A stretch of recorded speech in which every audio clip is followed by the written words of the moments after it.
जय हिंद दोस्तों, यहाँ पे हम अनुप्रस्थ एवं निरक्षीय स्थिति में व्यंजक को डिस्कस करने वाले हैं। ठीक है, इसके पहले हमने अनुदैर्घ्य एवं अक्षीय स्थिति में व्यंजक को प्रूफ कर चुका है। तो इसको भी हम सबसे पहले एक डायग्राम बनाएंगे, उसमें आने वाली सारी चीज़ों को डिस्कस करेंगे। आफ्टर दैट हम सॉल्व करेंगे इसको। तो चलिए सबसे पहले इसका एक डायग्राम बना लेते हैं। सबसे पहले तो समझो कि ये एक हमारे पास द्विध्रुव है। ठीक है, ये क्या है हमारे पास एक द्विध्रुव है। ठीक है, इसका ये वाला पॉइंट है ए, ये वाला है बी। ठीक है, ये समझ लो कि ये बना है माइनस क्यू आवेश से। ए वाला किससे बना है? Minus Q. और बी वाला बना है प्लस क्यू आवेश से मिलकर बना है। अब यहां पे हमारे पास कोई बिंदु P है, यहां पे सपोज करो इस तरीके से। ठीक है, यहां पे कोई बिंदु क्या है हमारे पास? P है। अच्छा, ये वाली पॉइंट को आगे रिजॉल्व करेंगे तो ऐसे हो जाएगा, इसको ऐसे करेंगे तो ये रिजॉल्व हो जाएगा ना, और इस तरीके से ये रहेगा। यहाँ पे हमको x और y के कंपोनेंट देखने को मिलेंगे। ठीक है, अगर यहाँ से मैं इसको ऐसे परपेंडिकुलर ड्रॉ कर दूं, यहाँ से मैं परपेंडिकुलर ड्रॉ कर दूं, इसके बीच की टोटल डिस्टेंस है 2a, इससे बीच की टोटल डिस्टेंस है 2a। दैट मीन्स यहाँ से ये वाला पॉइंट और यहाँ से यहाँ वाला पॉइंट, ये हो जाएगा हमारे पास a, ये हो जाएगा a, और इस वाले पॉइंट को नाम दे देते हैं हम O।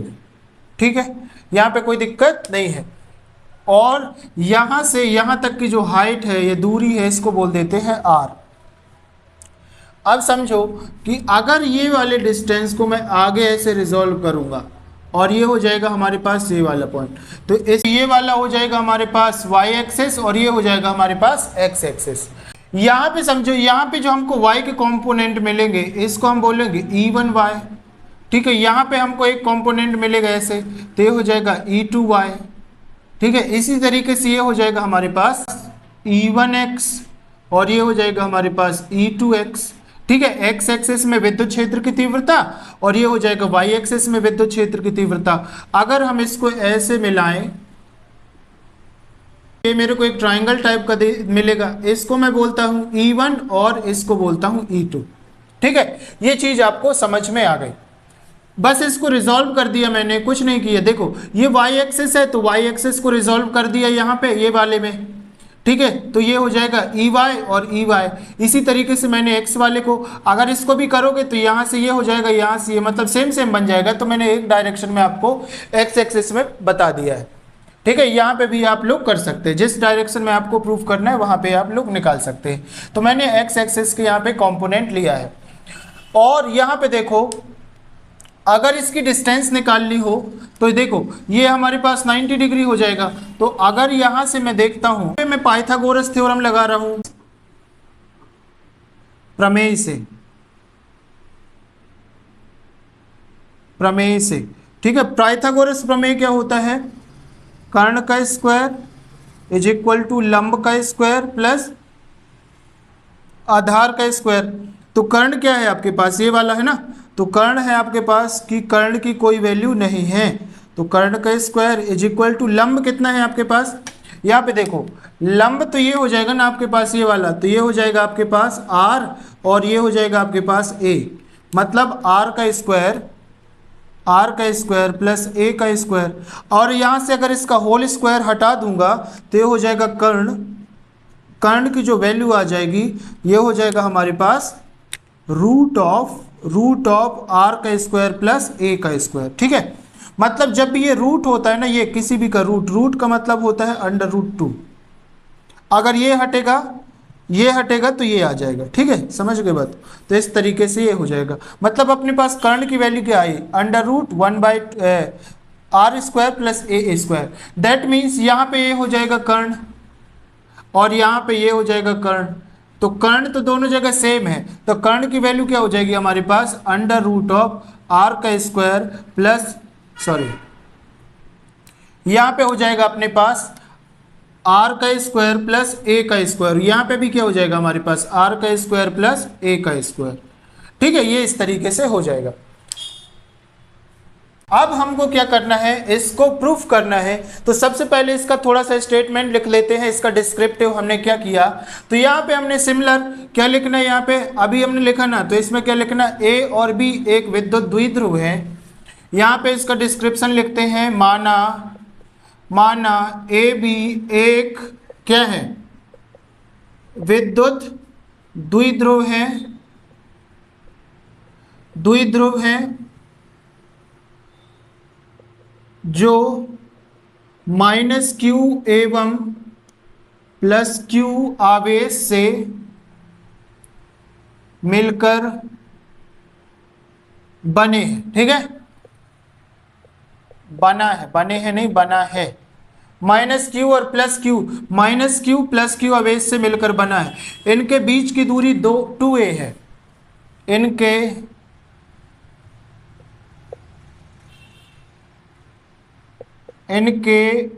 बीच की दूरी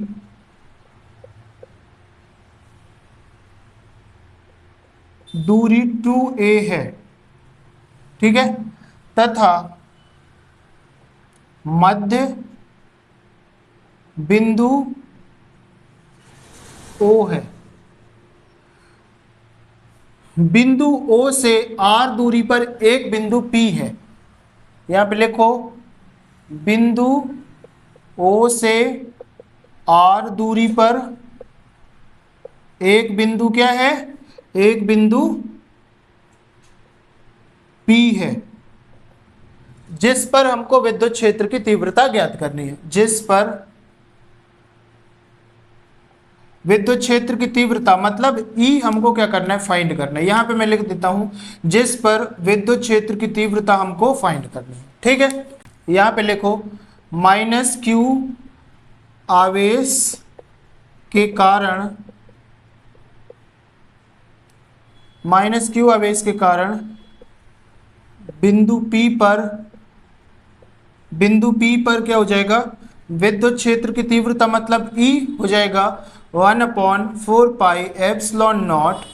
के चाहो तो के भी रख दो, के रिप्रेजेंट करेगा मीडियम को कि किस मीडियम में रखेगा, और ये हो जाएगा Q अपॉन दूरी क्या हो जाएगी, दूरी हो जाएगी हमारे पास। यहाँ पे डिस्टेंस क्या है भाई, यहाँ पे हो जाएगा AP। ठीक है, यहाँ पे हो जाएगा AP बराबर BP बराबर ये, AP बराबर BP बराबर ये है हमारे पास। तो ये हो जाएगा हमारे पास AP है ना, ये हो जाएगा AP का होल स्क्वायर। तब ये हमारे पास क्या हो जाएगा, E is equal to 1/4 pi epsilon not के इंटू Q अपॉन AP का मतलब R का स्क्वायर प्लस A का स्क्वायर, और ये हो जाएगा अंडर रूट। ठीक है, मैंने AP की यहाँ पे वैल्यू रख दी, AP की वैल्यू रख दिया। अब देखो आगे जब हम इसको सॉल्व करेंगे तो ये क्या हो जाएगा, ये तो था -q आवेश के कारण। ठीक है, इसी तरीके से क्या हो जाएगा, +q आवेश के कारण, +q आवेश के कारण बिंदु P पर क्या हो जाएगा हमारे पास, चुंबकीय क्षेत्र मतलब विद्युत क्षेत्र ये हो जाएगा, इसको ले लो E1, इसको ले लो E2, तो ये हो जाएगा ये हो जाएगा E2 is equal to 1/4 pi epsilon not into Q upon ये हो जाएगा हमारे पास BP का स्क्वायर।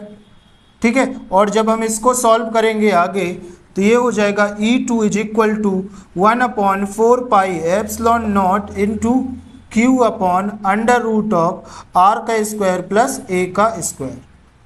ठीक है, ये बात समझ में आ गई, यहां तक तो कोई दिक्कत नहीं होना चाहिए। इसके पहले भी हमने ये चीज को निकाला है। अब यहां पे देखिए, जब हम यहां पे निकालेंगे परिणामी तीव्रता, यहां पे देखिए, यहां पे हम क्या निकालेंगे, परिणामी तीव्रता। परिणामी तीव्रता मतलब E हो जाएगा। ठीक है, E क्या हो जाएगा भैया, देखो इसके E1 और E2 के दो कंपोनेंट हो जाएंगे, तो आप जिस एक्सिस, जहां पे जिस ये रोटेशन, जिस एंगल के थ्रू आपको लेना होता है, तो उसको आप ले लीजिए simple cos theta. Cos theta, ठीक है। बाकी ये हो जाएगा हमारे पास साइन थीटा और ये भी हो जाएगा हमारे पास साइन थीटा, ठीक है। जिस एक्स के रोटेशन पे हमको वैल्यू फाइंड करनी होती है वहां पे आप लोग कॉस थीटा ले लेंगे। तो ये हो जाएगा हमारे पास E1 कॉस थीटा, ठीक है, sorry E1 x cos theta और E2 एक्स कॉस थीटा, और यहाँ पे हो जाएगा हमारे पास E1 वाई साइन थीटा और E2 वाई साइन थीटा, ठीक है। तो यहाँ पे हम अभी एक्स एक्सिस के रोटेशन में ले रहे हैं, तो हमने अभी यहाँ पे एक्स एक्सिस को रिजोल्व किया है, ठीक है। एक्स एक्सिस यहाँ पे बनाया ना, सिर्फ ये वाला एक्सिस, ये क्या है हमारे पास एक्स एक्सिस, एक्स एक्सिस को रिजोल्व किया है। तो परिणामी तीव्रता क्या हो जाएगी हमारे पास E1 एक्स कॉस थीटा, ये हो जाएगा हमारे पास E2 x cos theta, sorry यहाँ पे प्लस होता है ना, यहाँ पे हो जाएगा प्लस। अच्छा, E1 एक्स क्या रिप्रेजेंट कर रहा है? E1 एक्स रिप्रेजेंट कर रहा है विद्युत क्षेत्र की तीव्रता इन एक्स डायरेक्शन में, विद्युत क्षेत्र की तीव्रता इन एक्स डायरेक्शन में, ठीक है, बिकॉज ये सेम एक ही डायरेक्शन पे लाई कर रहे हैं E1 और E2 वाले पॉइंट। तो यहाँ पे देख लो, ठीक है, यहाँ पे बात समझ में आ गई। अब अगर इसको हम कॉमन निकालेंगे, मतलब E1 एक्स तथा E2 एक्स की दिशा क्या है? दिशा समान है, अतः E1 एक्स बराबर E2 एक्स, दैट मीन्स यहां से क्या हो जाएगा हमारे पास, यहां पे हो जाएगा हमारे पास E1 एक्स, यहां पे हो जाएगा हमारे पास E is equal to E1 x cos theta plus E1 x cos theta, ठीक है। मतलब ये दोनों क्या है, समान हो गए। अब यहां से हम सिंपल क्या करेंगे, हम E1 एक्स मतलब ये जो वैल्यू एक्स एक्सिस के अनुदिश, इसकी वैल्यू हमको रख देना है, और करके इसको लिख लो E1 cos theta plus E2 cos theta. जब यहां से हम वैल्यू रखेंगे तो ये हो जाएगा, E1 की वैल्यू क्या आ जाएगी हमारे पास, ये वाली है ना, तो E1 की वैल्यू हो जाएगी 1/4 पाई एप्सिलॉन नॉट के into Q upon under root of R का स्क्वायर प्लस ए का स्क्वायर हो जाएगा। ये वाला प्लस है तो यहाँ पे प्लस लगाइए। अब E2 की वैल्यू क्या है आपके पास, ये वाली 1/4 pi epsilon not 1/4 pi epsilon not, ठीक है, के इंटू ये क्या हो जाएगा Q upon under root of R का स्क्वायर प्लस ए का स्क्वायर, ठीक है, ये हो जाएगा। अच्छा, यहाँ पे कॉस थीटा है ना, ये कॉस थीटा, तो यहाँ पे कॉस थीटा भी लिखना है, कॉस थीटा, और यहाँ पे भी क्या हो जाएगा कॉस थीटा, ठीक है। अब क्या करना है, सिंपल, अब कॉस थीटा की वैल्यू निकाल दो, या तो एक काम करो, यहाँ पे हो जाएगा E इज इक्वल टू, यहाँ से Q हम कॉमन ले सकते हैं क्या, Q कॉमन ले सकते हैं, तो ये हो जाएगा हमारे पास Q upon 4 pi epsilon not के इंटू ये हो जाएगा 1 upon under root of R का स्क्वायर प्लस ए का स्क्वायर, ठीक है, और इंटू हो जाएगा कॉस थीटा, ठीक है। यहाँ पे बात समझ में आ गई, यहाँ पे बात समझ में आ गई, बहुत ही सिंपल है। इसके बाद हमको क्या करना है, कॉस थीटा की वैल्यू निकालना है। तो देखो यहाँ पे अगर हम इस वाले ट्राइंगल पे कॉस थीटा निकालेंगे, ठीक है, कॉस थीटा, तो कॉस थीटा की वैल्यू क्या होती है भैया, आधार अपॉन कर्ण, ठीक है। तो आधार कितना है आपके पास, तो यहाँ इस पे देखोगे तो आधार क्या है आपके पास, a है, तो ये हो जाएगा a, और कर्ण की वैल्यू क्या निकालना आपने, ये वाली, तो ये हो जाएगा कर्ण हो जाएगा आपके पास r का स्क्वायर प्लस a का स्क्वायर, ठीक है। यहाँ पे बात समझ में आई। तो ये कॉस थीटा की जगह पे अब हम ये वाली वैल्यू को पुट करेंगे। इसको आगे सॉल्व करने के लिए हम थोड़ा सा इसको रफ करना पड़ेगा, ठीक है। तो ये वाले पोर्शन को मैं यहाँ से रफ कर दे रहा, इसको मैं रफ कर दे रहा, यहाँ से इसको भी रफ कर दो।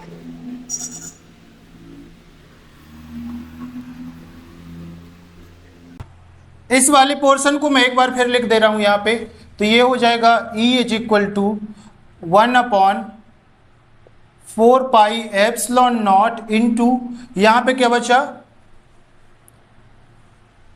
यहाँ पे बचा q upon under root of R का स्क्वायर प्लस ए का स्क्वायर कॉस थीटा। ठीक है, अब यहाँ से हम कॉस थीटा की वैल्यू रखेंगे बस। कॉस थीटा की वैल्यू क्या है हमारे पास, ये हमने निकाल लिया है। तो आपके पास कॉस थीटा की वैल्यू यहाँ पे मैं लिख देता हूँ, cos theta is equal to A upon under root of R का स्क्वायर प्लस ए का स्क्वायर। ठीक है, यहाँ पे लिख गई। अब यहाँ पे पुट करो value, E is equal to 1/4 epsilon not, के भी था ना, के मतलब मीडियम था यहाँ पे, तो यहाँ पे भी लिख लीजिए, ये हो जाएगा q upon root of R का स्क्वायर प्लस ए का स्क्वायर। ठीक है, into A divide by under root of R का स्क्वायर प्लस ए का स्क्वायर। ठीक है, मैंने ये वाले कॉस थीटा की वैल्यू रख दी है, ये वाली कॉस थीटा की वैल्यू रख दी यहाँ पे। ठीक है, ये वैल्यू मैंने यहाँ पे रख दी जो कि इसकी वैल्यू, ये वैल्यू मैंने यहाँ पे रख दी जो कि इसकी वैल्यू। ठीक है, समझ गए बात को। तो अब यहाँ पे आगे समझ लो, ये हो जाएगा E is equal to 1/4 epsilon not के इंटू क्यू। अच्छा, ये तो दो बार है ना, देखो यहाँ पे समझो, यहाँ पे तो प्लस का साइन है ना, तो ये हो जाएगा q cos theta, q cos theta, तो ये हो जाएगा हमारे पास 2 cos थीटा है ना। तो यहाँ पे 2 का मल्टीप्लाई करना है, तो यहाँ पे 2 का मल्टीप्लाई करिए आप लोग, ये ठीक है। q cos थीटा एक बार, q cos थीटा एक बार, मतलब 2q cos थीटा, तो ये हो जाएगा 2 बाहर निकाल दिया, q तो लिखा है, cos थीटा लिखा है। अब यहाँ से सारी वैल्यू यहाँ पे लिख दिया, तो यहाँ पे 2 हमारे पास है यहाँ पे। ठीक है, तो ये कितना हो जाएगा हमारे पास q, ये हो जाएगा हमारे पास q। और देखो जब इसका इसके साथ मल्टीप्लाई होगा तो क्या हो जाएगा, यहाँ पे देखिए रूट का मतलब क्या होता है, रूट का मतलब होता है 1/2। ठीक है, रूट का मतलब होता है 1/2। दैट मीन्स जब इसको हम सॉल्व करेंगे तो ये हो जाएगा E is equal to 1/4 epsilon not के इंटू 2 का मल्टीप्लाई इसके साथ कर देंगे तो 2q अपॉन, ये हो जाएगा r का स्क्वायर प्लस a का स्क्वायर की पावर कितनी हो जाएगी 1/2। ठीक है, 1/2 हो जाएगा ना, R square plus A square की पावर 1/2, क्योंकि रूट का मतलब कितना होता है, रूट का मतलब होता है 1/2, तो 1/2 हुआ।